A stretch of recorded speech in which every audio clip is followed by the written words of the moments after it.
বাচ্চার টাকা এই নিছে। না না না, টাকাটা কি তোর ঠাম্মা দিস না ওর ঠাম্মা? সব ছাড়িয়ে দেবো ওগুলো সব। আমি 20 টাকা বেচছি, একটা সব খেয়েছি না। 15 টাকা ছিল আর 10 টাকা ওরা বন্ধুগুলো নিয়ে পালাইছে। 10 টাকা নিছি আবার ও 10 টাকা আইছে নিচে। বিশ্ব না যে রোহন নিচে।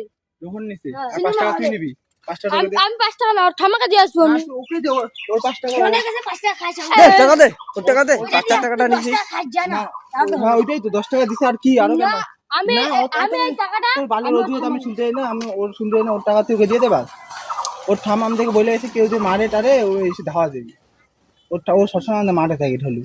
ওর ঠাম আমি ওর মাকে এই 5 টাকা তোর মাকে দিবি না, কাকে দিবি? দে ওর টাকা এখন ওকে দিয়ে দে, তুই পরে পরে যা বলবি বলিস। হ্যাঁ বলিস। ওর কাছে 10 টাকা নিস। দে টাকা দে, টাকা দে। 10 টাকা দেবো না। তোরা চারজন মিলে খাবি। মার খাবো না মালটা। তোরা চারজন মিলে 10 টাকা খাইস। 5 টাকা ওকে দিয়ে দে। দিবে তো যা। কত যায় না, তুই 10 টাকা ওকে দিয়ে দে। তুই যা ওর কাছে 10 টাকাটা নিয়ে ও মাল দিবে না কি পারি। অত কথা বাদ দে, 5 টাকাটা দিয়ে দে বাস। রোহনকে ক্যান করে 10 টাকা। দে টাকা দে। দে টাকা দে। 5 টাকা দিয়ে। রোহন কম বেশি কথা বলবো না, টাকা দিবি কি না তারপরে হাত চলবে। কি রোহন দেখেছে ও? রোহন 10 টাকা নিয়ে রোহনকে রোহন টাকা ওকেও ধরবো। রোহন 10 টাকা নিছে। ওকে আমি ওর হাতে দিলাম।